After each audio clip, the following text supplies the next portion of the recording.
आणि यावेळेलाही खासदार फुटीचं एक मोठं खापर संजय राऊतांच्या डोक्यावरती फोडलं गेलंय। कारण काल खासदार संजय राऊतांनी पत्रकार परिषदेमध्ये फुटून गेलेल्या खासदारांसंदर्भात बोलताना शिवराळ भाषेचा उल्लेख केला होता आणि आजच्या पत्रकार परिषदेतही त्यांनी राड्याची धमकी दिली।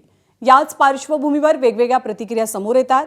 भाजप आणि शिंदेंच्या शिवसेनेचे नेते, आमदार आणि खासदारांनी संजय राऊतांची शिवीगाळ आणि धमक्यांबद्दल आक्षेप घेतलाय। तोंड पाटीलकी करणाऱ्या संजय राऊताला आम्हाला थेट इशारा महिला आघाडीच्या वतीने द्यायचा आहे। आमच्या नेत्यांच्या संदर्भात बोलताना तोंड सांभाळून बोला, अन्यथा तोंड कसं फोडायचं असतं हे शिवसैनिकांना चांगलं माहिती आहे। आणि केवळ तुम्हाला तुमचे खासदार सांभाळता येत नाहीत म्हणून तुम्ही महाराष्ट्राच्या राजकारणाला गोलपिठा म्हणताय। हे म्हणजे नाचता येईना अंगण वाकडे आणि चूल पेटेना ओली लाकडे असा प्रकार आहे। आई बहिणीवरून शिव्या घालणं, ज्या आमदार आणि खासदारांच्या बळावर आज तुम्ही तिकडे खासदार म्हणून मिरवताय। आपण पाहिलं मागेच जेव्हा शिवसेनेत फूट झाली त्यावेळी देखील हे संजय राऊत ज्या आमदारांच्या जीवावर ते आज तिकडे खासदार म्हणून मिरवतायत त्यांना लाज वाटली पाहिजे।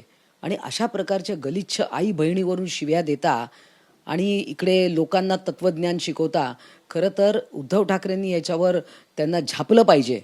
आणि माझा थेट सवाल रश्मी ठाकरे पण यांना पण आहे की तुम्हाला हे चालतंय का? संजय राऊतकडे आता स्वतःकडे काय राहिलेलं नाही, राडे करायला तर कोण आहेत त्यांच्याकडे? मला भीती अशी आहे की आता संजय राऊतच फटके घातील की काय उबाटावाल्यांकडून।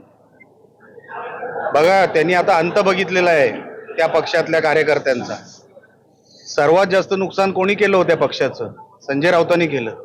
आता राडे व्हायचेच असतील ना, पहिले संजय राऊतलाच फटके घातले पाहिजे, तिथून सुरुवात करा।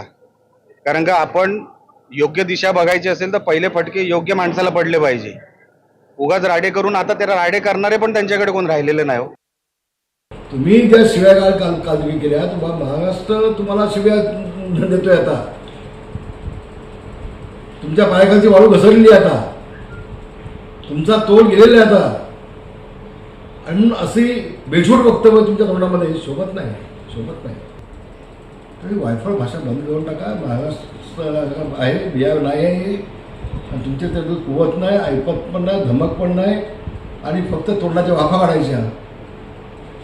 लोकशाही आहे असा प्रयत्न केला तर कायद्याचा दंडुका असा बसेल ना, पुन्हा आतमध्ये जाऊन बसा।